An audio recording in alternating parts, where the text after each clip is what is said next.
From Appleton, Wisconsin, this is APTV. Welcome to APTV episode 493 for Thursday, June 1st, 2023. This week we have banter, news, updates, a beautiful new Edison, 2 new Pelikans, some experienced pens, a contest winner, a new contest, and, unless Brian contradicts me, absolutely nothing that is coming soon. Hey, Eric. Hey, Brian. You know, I tried to start a hide-and-seek, professional hide-and-seek competition. Then what happened? It failed miserably. Why? Good players are hard to find. Good players are almost impossible to find, aren't they? Did I tell you that No. I didn't go for my morning jog today? You say that every day. Yeah, it's a running joke.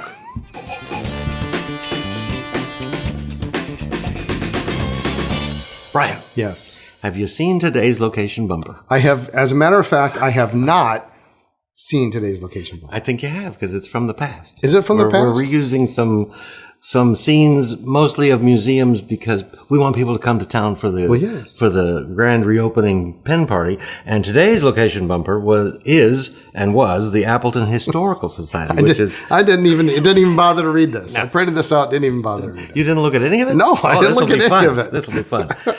The Appleton Historical Society, which is practically right around the corner from this location, has permanent, rotating, and temporary exhibits, and something else.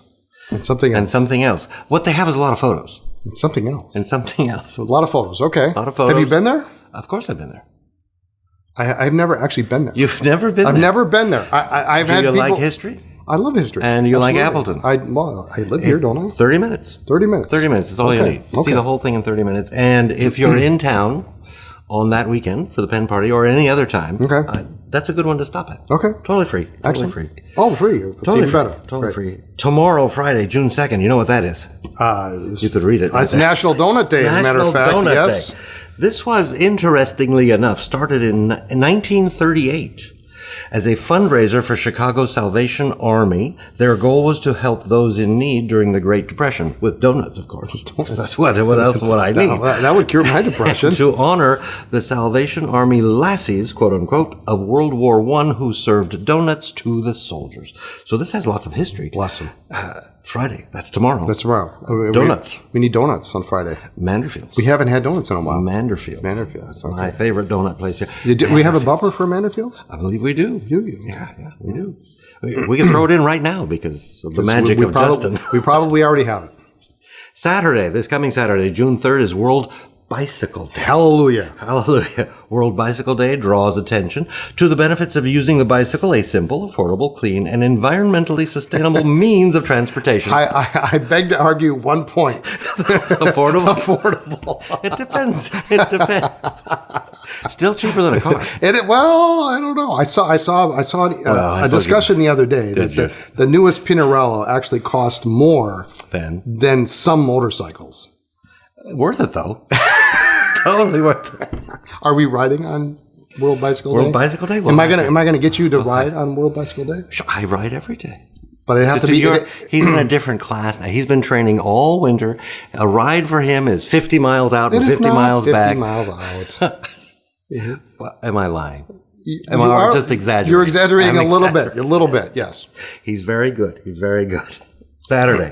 Yeah, you can follow me around. All right. Great. Sunday, the day after Saturday, June 4th is we're in Wisconsin, National Cheese Day. Fantastic. The information I found is that according to census.gov, there are around 2,000 varieties of cheeses. That's amazing. My question is, why does the census know about cheeses? Are they counting the wrong thing? I don't know. Or is it just like any kind of counting? Maybe they just count. They just count. They're belong on Sesame Street. Okay. And June, of course, is Pride Month. Happy Pride Month to everyone. News. We have news. First news, the best news, the Andersons have returned from Florida. How was it? Yeah, it was hot. It was I was surprised. I was sick as a dog. I'm sort of almost over it now. You got there and you were sick. I got there and I was sick. Just a head cold, but sore throat. Still no fun. It was no fun. No fun. Well, you had some fun. There was sargassum on the beach, so you couldn't actually walk on the beach. Oh. And when that stuff dries, it smells, and so. But we did a lot of antiquing. And I found two things. Oh, let's go over those now. We should go over this now. Well, number one, this one, interesting. This one actually just stared me in the eye, and I'll show this side first. Of course, it's a 8-ounce bottle of Waterman's ink. Wow, the ink is gone apparently. The ink is gone. Yes, well, there's some in there. But it has a little pour spout on the top, and then on the back has this lovely back and get these over. pen on the label. That's your orders leaving. This is my orders leaving. They are very, very early bottle. What do you do with that? I think you just put it on a shelf under glass. You put it on a shelf under glass, and it is available for sale. Is it now? It is available. How would somebody acquire said item? They would just give us a call. Give us a call. It's not up on the website yet. No, so it will be. It will be very soon. But what a lovely cool little bottle. I believe that's an eyedropper. So it's very early. It's 1918. The bottle or that pen? The pen on the image, and it's a near perfect label. There's a little bit of a little dimple. Were you about to tell me about what year this is? It's like pre-1918. The teens. It's over 100 years old. So it's really an antique. Yeah, a little bit of staining on this side, but you don't care about that. But you want that. You want this. Yeah. You don't care about that. So very nice. But very nice. Anyway, so we found that. So it could be yours. It could be yours. Call the store. Call the store. I'm apparently not allowed to keep this, so not allowed to keep. I'm not allowed to keep that. But I did find this little that you're allowed gem. to keep. Nobody's got any say in this matter. In the same antique mall that I found $180 Schaefer no nonsense pens. You found this and $140 Schaefer cartridge pens. I found this Wirt overlay lever filler ring top. But it's a little big for a ring top. It's not the tiniest of pens. It has some girth to it. Yeah, it has some girth to it. It's not terribly small. Wirt, you said Wirt. It's Wirt. So Paul this is Wirt. right up your alley. Yeah, this is absolutely up my alley. I could not believe it when I saw it, and it was at the very furthest point in the antique mall from the front desk, and I looked at it and I just kind of ran all the way. And I've seen you run an antique store. And so there it is. So you must not have one like this. No, I don't have one. This is like mid 1920s. Very nice. Very, very nice. Is that a flexible nib? Well, the nib is actually damaged. It is. But that doesn't matter. Flexible. I can find a replacement. Find a replacement. You just can't find the rest of it. And the last time I found a Wirt in a antique store, never. You said you were going antiquing, and I thought in Florida. So, come yes, on, you're not going to find anything. God's graveyard. Yeah. So there you go. There it is. That was our trip. Went to a museum actually. You went to a bicycle museum. I was getting pictures. It had three things that are near and dear to my heart: cars, bicycles, and baseball. Baseball. They had baseball cards and bats and. All I got were pictures of the bicycles. Well, I figured that's all you were. Very strange bicycles. Very strange. Very early. Very early. Like velocipedes. Velocipedes. And there was a penny for it. I think I said, ride that back home. See you at Christmas. I just got back this morning. Yeah. No, that looked like a cool museum. No, it was cool. It was kind of, outside of the car portion, they had a lot of automobiles. But most of the display was like under construction or something. You could see them only behind glass, and they had cars like up at 4 different levels. Oh, that's like my garage. But you couldn't go in there and see them. So it was kind of like the rest of it was kind of fairly small. Well, you were standing right next to the bicycles, though. Right next to them. And the velocipedes or whatever. Velocipedes, yeah. So big news. Big news. I just found out Sunday or Monday or something. Sunday, I think. I was on the phone with your wife. This physical location of Anderson Pens will be closing as of 2 p.m. Saturday, June 17th. Yep. The online store is never closing. Never. It's just the physical store because at that point, the move will begin. We have to begin moving, yeah. The move will begin. But again, the online store is never closed. Shipping will never stop. Nope. We've got that all figured out so that we can pull orders and ship no matter where we're at. But at some point, we have to close this store to begin the move. Begin moving. And that happens. I guess you're working that day because it's a Saturday? Yep. June 17th. I'll be there, You lock the doors at 2 p.m., go to lunch, come back and start moving. Yep. Yeah, start boxing things up. We will be closed, and I will have to figure out how to tell Google that we're moving. Yes. And that we'll be closed, but that the online store is not closed. I trust you can do that. I'll figure it out. But you were gone last week, in case you have forgotten. Steph and I were here, and we told everyone about the Visconti and St. Dupont discontinued pens and how discounted they are. Yes. Are they all gone yet? They're not all gone. They're not all gone, so there's still some deals. There are still some. There's we sold quite a lot, but there are still Those are some great prices. There are some great prices. And these are gone. When they're gone, they're gone. When they're gone, they're gone. Yeah, we have no more. What's up on the website is all that is available. And some of those DuPonts are just fantastic. You are a Viscontis. fan of DuPont. I'm a fan of DuPont I do lately. not have one yet. But I when I use yours, I say, this is a great pen. Yes. And I keep forgetting I actually have one coming at the end of the month. Of course you do. Of course you do. I've got one picked out for my birthday. Your birthday. The end of not this month. Because tomorrow's yesterday was the end of last month. Yes, this is June. I forgot June. what day it was. Why do you smear peanut butter on the road? To go with the traffic jam. Brian. Yes. Something new. It is something new from Edison. Do we still have it? I'm not sure, as a matter of fact. Not sure. We have it as of the recording. As of the recording. APTV. But whether or not it's still available when this goes out on the interwebs, time will tell. Time will tell. This is, of course, the Edison Collier. How do you say this? Garolite. That's how I say it. Garolite. That's how I say it. Yeah. Garolite. Lovely, lovely pen. It is a cool color. What is Garolite? That's the material it's made of? Yes, it's the material it's made out of. And it's a woven fiberglass laminate that is bonded with epoxy. Okay. And is extremely wear resistant. It'll last forever. Extremely wear resistant. It's extremely wear resistant. It'll last forever? I don't know. It's a very pretty. It's a neat material. A nice design in it. I like the weave. You know what it reminds me of? I'm going to say it. Did it say it? It reminds me of micarta. It does. But micarta is not fiberglass. It is cloth. Yes, it's different material. Yeah. So this is fiberglass. And these are limited edition.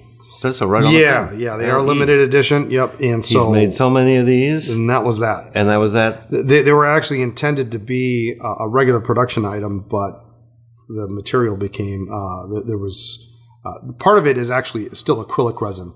So the section and part of the barrel here, and that proved to be impossible to get apparently. So this became a limited edition. But we'll use this as a test run to see if Garolite is popular and if people like it. Well, then perhaps there will be more in the future. But it's smoother than the micarta. Yeah. Smoother. It's almost like there's a coating on it. I think they sanded it. Yeah. Maybe it's the epoxy that's... But you can certainly see all the, I'm going to call them the grains in the fiberglass grains. So we have these. They went on sale yesterday, Wednesday. Yes. And they might be gone. They might be gone. But they might not be. They might not be. So let's talk about them. The Edison Collier fountain pen in Garolite uses a material called, you guessed it, Garolite, which is a woven fiberglass laminate that is bonded with epoxy. Did you just read that to me? I might have just read that whole line. It's extremely wear resistant. It's extremely wear resistant. Like forever. See, I didn't realize you were reading it. I thought you were just telling me what you knew. Yeah, well, that's what I knew at the time. He knows everything. Garolite is typically used for circuit boards and knife handles since it is very stable, very durable, and... It's incredibly wear resistant. Extremely wear resistant. Garolite typically patinas to a darker color, much like your micarta. Yeah. Leading to some nice character over the long term. Garolite is similar in looks to micarta, previously used by other companies. The Garolite Collier is run a limited quantity, so when these are gone, he's not going to make any more. Yeah, not of this particular combination. Okay. The Edison Collier is not designed to post, but uncapped. It is a baby's breath over 5 inches long. Baby's breath. Baby's breath. Okay. It was 330 seconds, and I said, I don't want to say that. I'm going to say baby's breath. You just did, though. I just did. The cigar-shaped barrel fits comfortably in the hand, and that's true. Yeah, it's a very, very comfortable pen. Nice section. The Edison fountain pen uses either the included standard international converter or short standard international cartridges for your convenience. I bet you could eyedropper this. You probably could. Yeah. Put a little ring on there, some silicone grease. Now, the question that's going to come up, since it is, we talk about micarta. The answer is we don't know.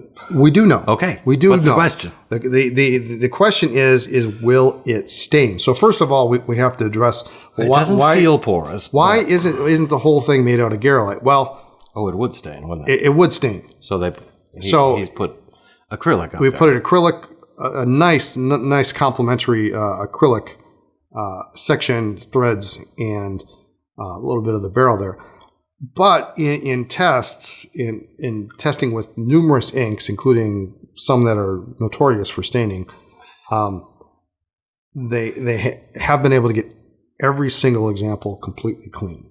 Okay. So it's not as stain prone as micarta is. Yeah, that's pretty poor. Micarta is, I have a Sailor micarta, and I've only used one ink in it, and you can see right around the end of the section where I've dipped the pen in ink. Well, that won't happen with this. That won't happen with this. And there are instructions. We'll have instructions on the website. If you do get a stain on the cap or the barrel, how best to get it off. And so far, apparently, every ink that they've tried they've been able to get. It off. is a lovely pen. So I would like to see it color. after it has a patina. It's very smooth. It's not rough. No. Like micarta usually is. A little bit rough. I like the feel of micarta. I mean, I was kind of expecting it on this one. You can feel. If you can feel the grain, but not like micarta. But not like micarta. Not like micarta. Yeah, it's different. It's a neat pen. Really cool yes, pen. I think they're going to go quickly. Good price point. Good price point. Very, very limited. In fact, we did not get the entire order. He made X amount and spread them over. Yes. So. And it's available in extra fine, medium, broad, 1.1. So one of each, please. Okay, fantastic. This has been talked about previously on other episodes of APTV. I have not been here for those, but these are the Pelikan M200 and 205 marbles. I've got the blue marble, which is a 205. Yeah. The 5 means in 205? The 5 means silver trim. It's my pen. That's what it means. Yeah, it's my pen. And you've got the green 200. I love this green. It's a weird green because it's not really. It's a different kind of green. It's a light, almost teal-y kind of green. It's lovely. I love it. It's a Pelikan green. It's a Pelikan. It's a Pelikan green. I guess so. This is a nice blue. The blue is nice. But I'm partial to it because it has the silver trim on it. Mm-hmm. And these are 200s?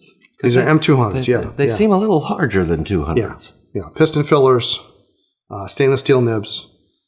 Great little pens. And of course, just like all Pelikans, they post amazing. And the nibs. The nib units come right out for ease of cleaning. Everybody who makes a pen, everybody. And I'm saying this right here. Everybody. They ought to follow Pelikan on how they post their pens. That's for you, yes, because you like to post. If you're going to make a pen that posts, then make it post well. Then it needs to post just like this pen. Really, really good posting really pens. Yeah.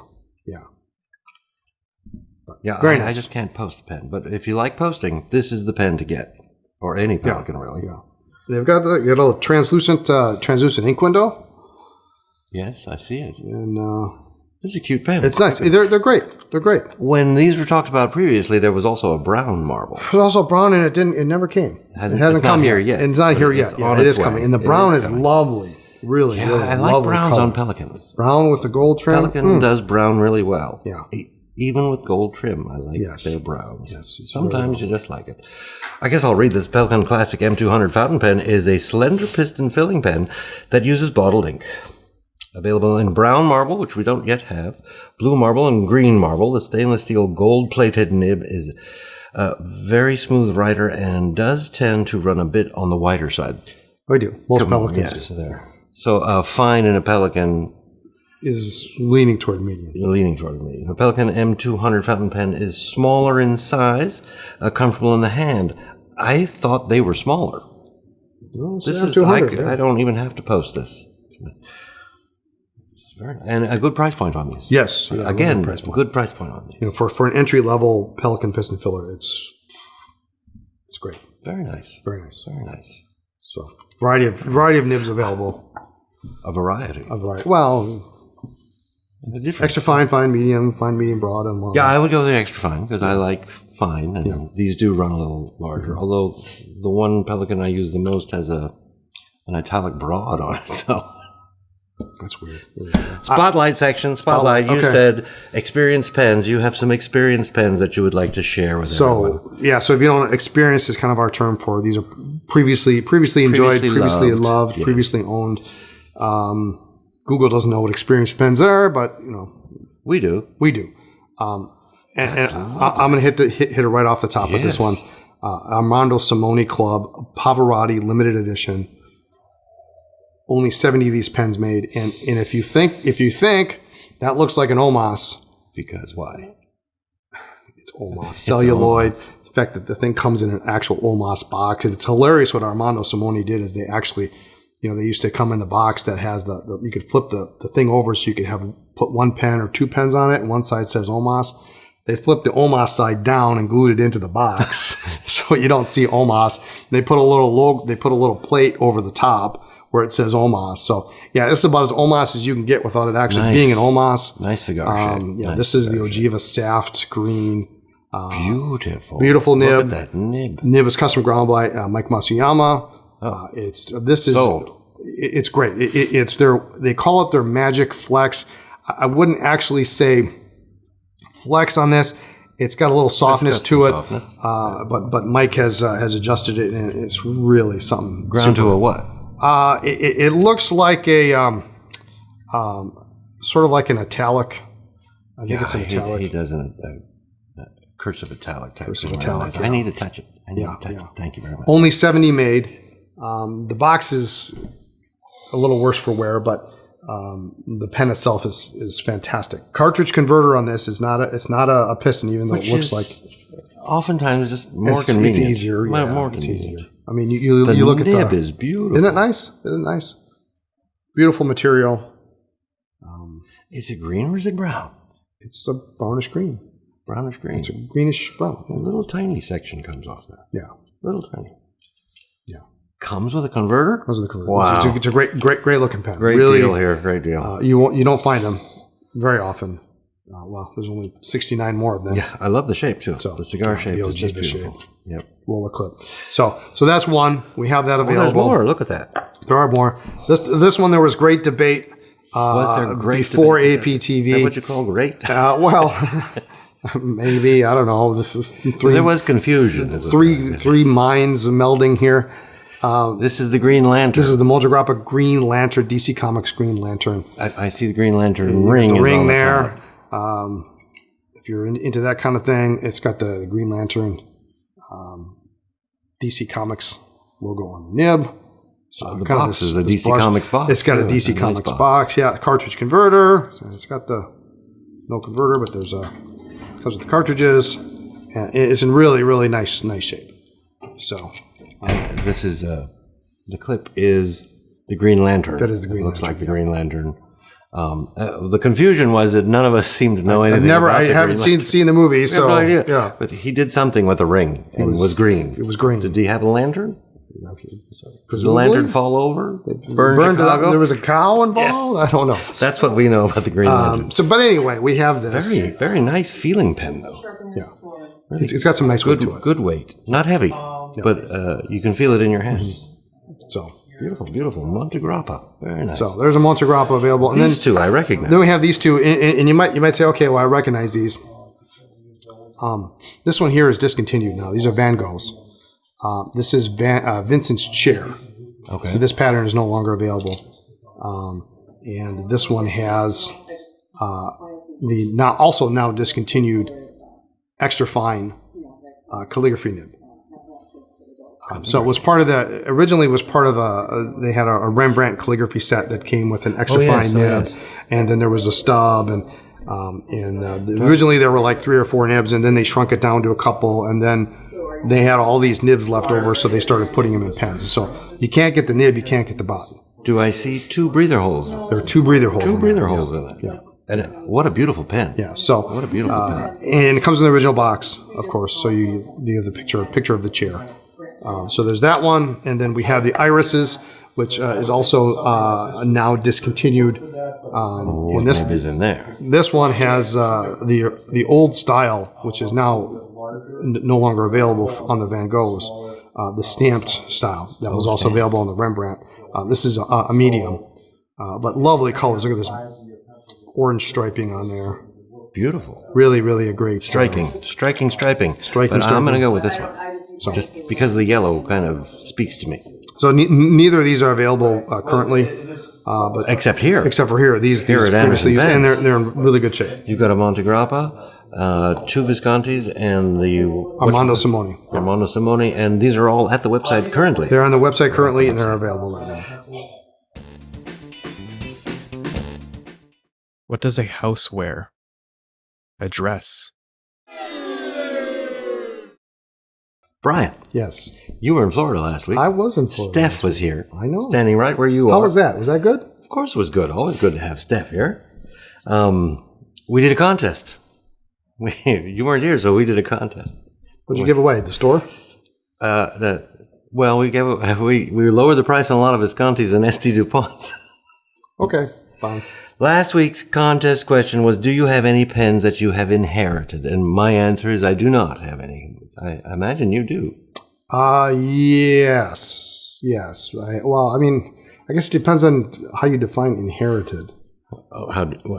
Generally speaking, Is after someone after has to death. pass away. Yes, I do have. You do have two that you care to tell us about, or Yeah, so I have. It's kind of a weird story because my parents knew I was into fountain pens and into collecting pens for quite a while. My father passed away, and several months after my father passed away, my mom was going through his things, and I'd visit my mother, and she'd give me a bag. Here's a bag of things. And one day there was a desk set, and I can't believe for a minute that had my father remembered he had this, that he wouldn't have given it to me.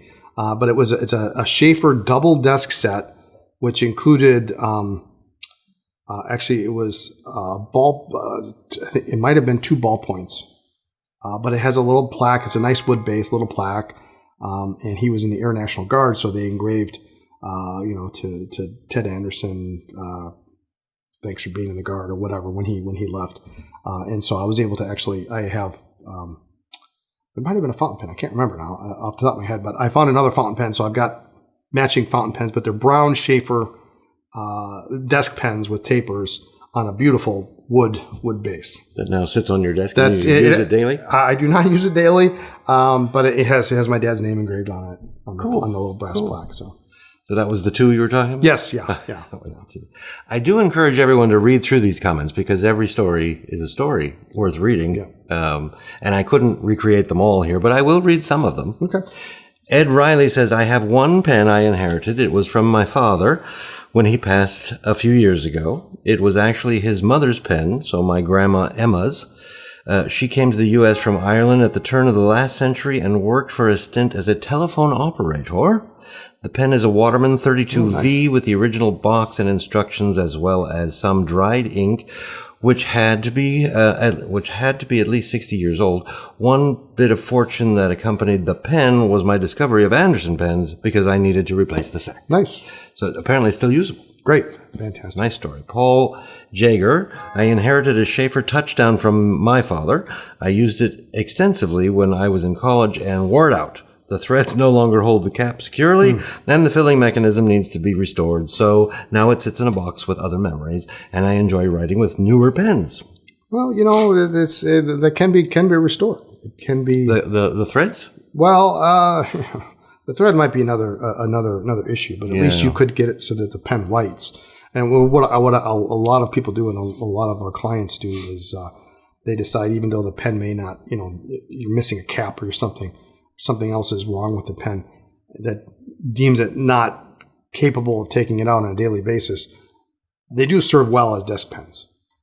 Some of these pens. So I mean, you could have the filling system restored, and you could, maybe the cap is enough to seal it. A desk pen is a pen. You leave it on your desk. Yeah. Not necessarily in a desk Yeah. set. So I mean, I encourage people to look at that perspective too. Then at least you can still use it. True. Arabella Holsafel has written, I have no inherited pens, and that's okay. I have an engraved cross ballpoint and pencil set that my dad gave me, but that's not exactly inherited. No, I think that's called gifted. Yeah. Yes, that's gifted. Yeah.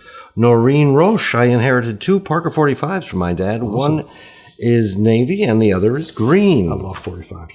Do you love 45? I do love 45. Do you love one of my favorite pens? Brian Marsh, I inherited my grandfather's Mont Blanc 146. Nice. I remembered that it always lived in the top drawer of his desk, and the ceremony of pulling it out to sign a check or card, and the ritual of filling it always with Pelikan Royal Blue. Nice. The Architect. A pen I inherited, Parker 75 in sterling silver. Nice. From my mother. Buddy Dunkel, I inherited a Lamy Safari. After my grandfather passed, the pen has the Made in West Germany nice. stamp. Very nice, yeah, very nice. Harold Maringer, I inherited a small cigar box of pens my dad used to use. The pens or the cigar box? I am considering restoring them. You should. I don't believe they are worth much on the market. This is sentimental, though. Yeah, it doesn't matter. It's about the sentimental value they hold. I'm looking for any information, i.e. technical specifications, repair instructions, etc., to study before attempting any restorations. Probably wise. Send us an email, Harold. Send us an email. Throw us some pictures of what you got. And if he doesn't, he knows where to find information. Yeah. But send us some pictures, and we'll get you headed in the right direction. And all of the comments are the same. Some people don't have anything. I admit it. I don't have any. But everyone has a story for their inherited pen. I do have a winner. The winner of this week's contest, $20 gift certificate to your Anderson Pens account. Simple Life, whose comment was, congratulations. So glad to see Steph and Erica. Dynamic duo. Really? Wow. I am the first family member to collect fountain pens, so unfortunately have never inherited a pen. Okay. What should I say? Good luck in the future? We certainly don't wish that. We don't wish that. But write to me, please, Simple Life, eric@andersonpens.com, and I will take care of getting $20 as a credit to your Anderson Pens account. And we have a new contest question survey this week. Great. It has to do with pens. Okay. That's good. And it's kind of two-partish. Okay. What pen have you owned the longest, and how long have you owned it? You're on. 1998 summer, Avon, New York, little antique store off of the Circle in main town. If you know where Avon is, there's the big circle with the Civil War Memorial in the middle of it. Ah, yes, that one. And there was a little antique store there, and Venus President, red striped celluloid. Right there in that store. Right there in that store. Section glued in. Unfortunately, never been able to take it out.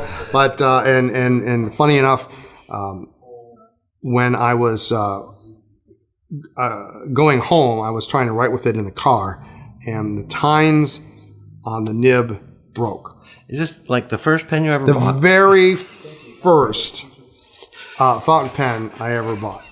Had a glued on section. The section is glued. I have never been able to get it open. The first thing you did was break the tie. Well, the sack was somewhat pliable, so I was able to suck in a little bit of water, and so there was some residual ink in there. So I was writing with it in the car, and one of the tines just snapped off. Yeah. So. But you still have it. But the interesting, what happened then is I went back, and the dealer who sold that, I got his number and I called him. We had this lovely conversation over the phone. He was also from upstate New York, over by Syracuse, and we had a lovely conversation about Parker 51s and this, that, and the other thing. And from then it was off to the races with you. Here it is. Here we are. We see the results of that telephone call. Number 2,600. And you still have this pen. I still have the pen. Yes. So you'll bring it next week. I'll need a reminder, but yes. I'll try to remind you. Yes. I don't know the answer to this, which pen I've owned the longest and how long I've owned it. So I'll have to think about that, and I'll tell you. Didn't you come up with this question? Yeah, like 5 minutes ago. So I have to look at my pens. Okay. That's the oldest one. So that's because my original first purchase, the very first fountain pen was a 51. A 51 I found at a flea market, but I no longer have it. Well, that's too bad. So that doesn't count. You should always keep your first. Unless it's really crappy, then don't keep it. It was really not good. Okay. It was really not good. Well, it needed to go. All right. And as I said in the beginning of this episode of APTV, unless you contradict me, there's absolutely nothing that is coming soon that we know of. Is that correct? Nothing I can Nothing think of. we can talk about. Nothing So I can talk about. You can start right there at the top level. Awesome. Thanks for joining us. Tune in next time for more talk about pens, ink, and paper. You can check us out on social media as Anderson Pens. Like this video, subscribe to our channel, and keep that bell dinging. Keep that bell dinging. Don't forget, please, that this physical store, will close on June 17th. June 17th. June 17th at 2 p.m. Online store will never close. We've got that all worked out. We'll be pulling orders and shipping all through the move. And the pen party, of course, in July. July 21st through the 23rd. The new store will open up. Well, quite frankly, it's going to open up as soon as we're ready, but we're pushing for just right after July 4th. So July 5th, the new store should be open. And we'll keep you posted. We'll keep you posted. If you want to come up early, come over early, come down early from wherever you're coming from. Yep. And I think I had some words of wisdom. I forgot them last week. This week I remembered. If your balloon elephant does not fit in the back seat of your car, pop the trunk. Bye.